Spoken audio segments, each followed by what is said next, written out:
Larian Studios had their gameplay reveal event for Baldur's Gate 3 today, and we got a fair amount of new information about this game and what to expect, and I'm actually pretty excited. So without further ado, let's go.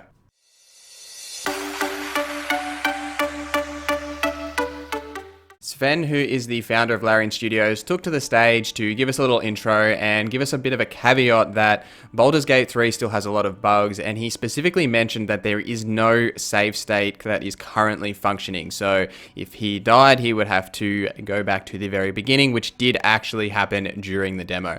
But what we got to see initially was the character creator screen, which is very reminiscent to Divinity Original Sin 2. A lot of the systems that you'll see, like the character creation screen, the world itself, the combat, does have a very similar feel. It's obviously made in the same engine.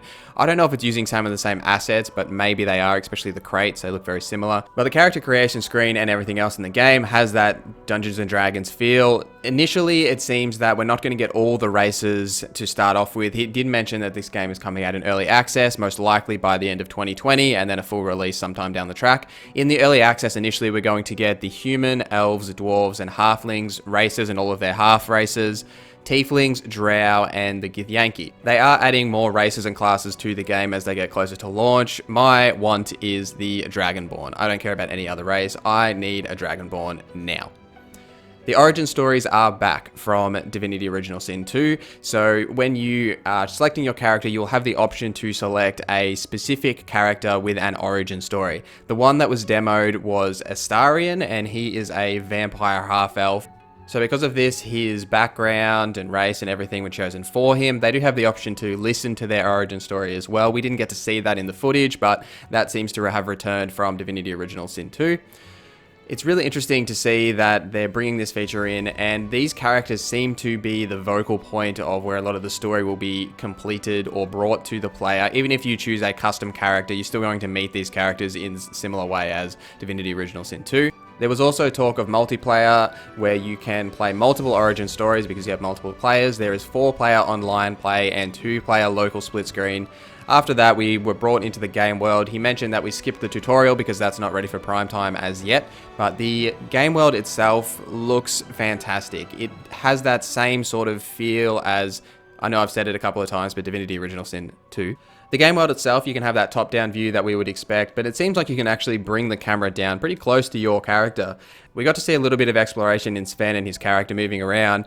It was also mentioned that as, he is a vampire, that typically as a vampire you wouldn't be able to move around in the sunlight or go through running water, or, you would, to actually get into someone's house, you have to be invited in, that kind of thing. It wasn't mentioned about those features, and they are going to be in the game, but because of the main story and the mind flare, some of the vampire's actual traits, like being able to be in the sun, are dulled. But I imagine they will return after you have removed the gestation. Now, next to that, we got to see some of the conversations and the dialogue system, which is much more dynamic than in previous titles by these guys.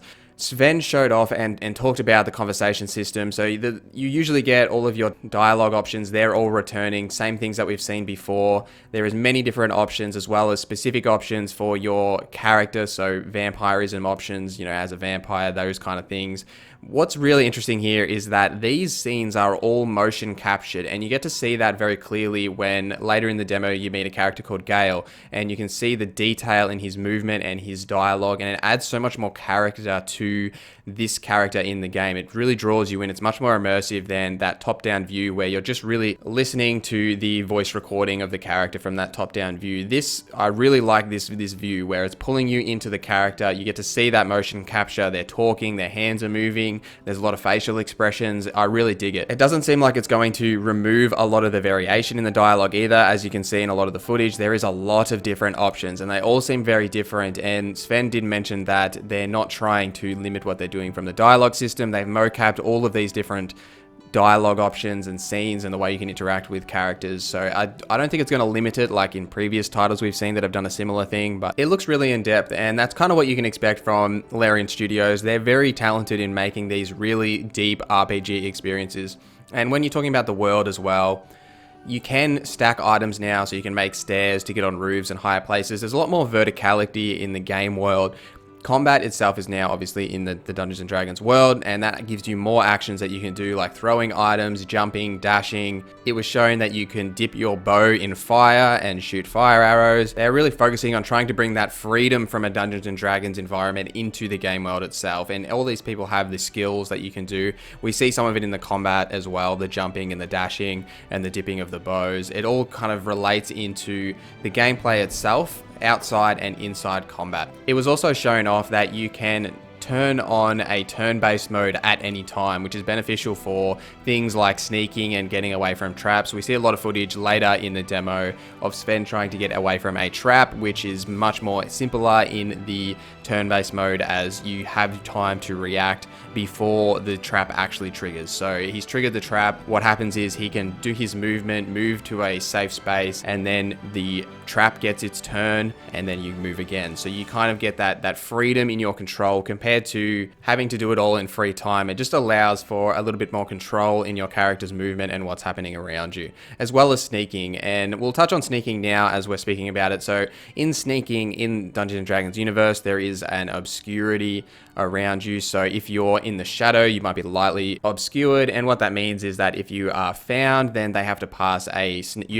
sneak check, and they have to pass a perception check. That's all here as well. You can actually turn off the lights and make you completely obscured, and that makes that much easier for yourself, giving you advantage on those kind of rolls and making you much more hidden. There is also other ways that you can darken the environment. There was shown that a specific arrow creates darkness in the world. You can stand inside that arrow area of effect, and it keeps you hidden and completely obscured.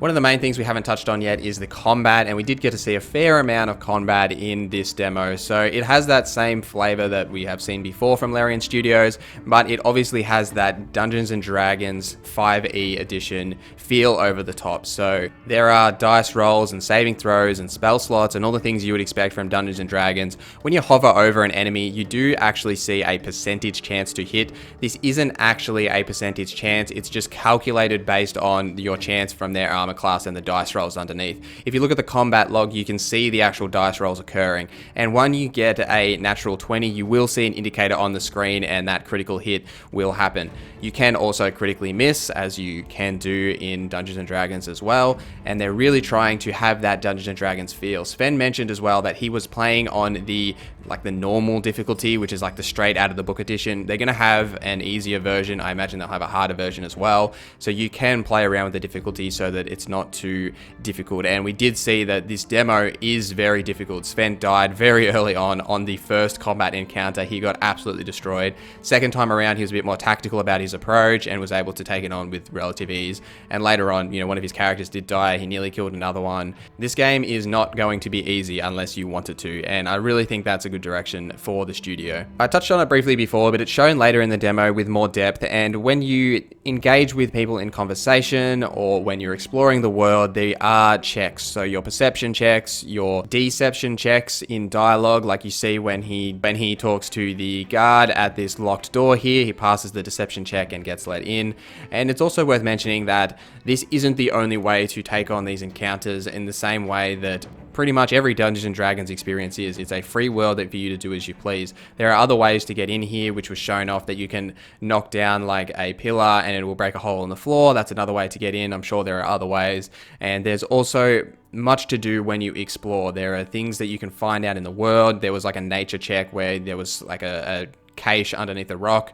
There are things like that, so it's worth exploring the world, and we've seen this before from the studio, and it's really valuable in these kind of Dungeons and Dragons experience as well. Helps keep the world alive and things for you to do. And just to finish up, there's a couple of little tidbits of information that I'll give you. So the game is based on the 5e edition of Dungeons and Dragons.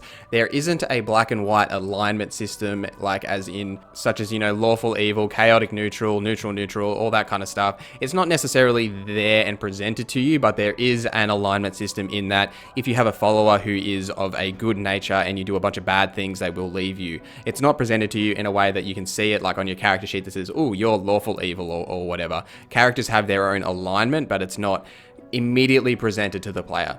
It's also mentioned that there is a lot of bugs in the game currently, being the save states, for example, which are completely broken. And at the end of the demo, we did get to see that there is an issue with the combat, in that he went through this door and he got stuck in an infinite loop of combat starting and ending, and it was pretty hilarious during the demo.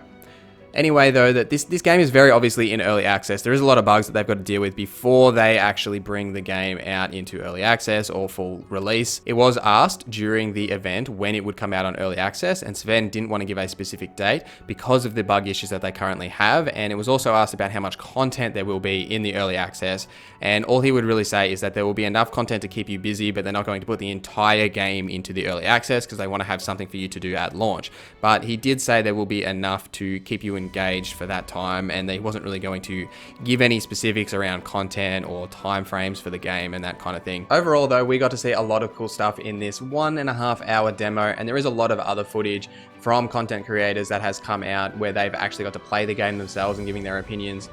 This is going to be a really interesting time, and the early access, I don't really like early access. I prefer to just play a game holistically as it comes out, but if there's enough content there, I'm definitely going to give it a shot. And I love Dungeons and Dragons, and I can't wait to play this game.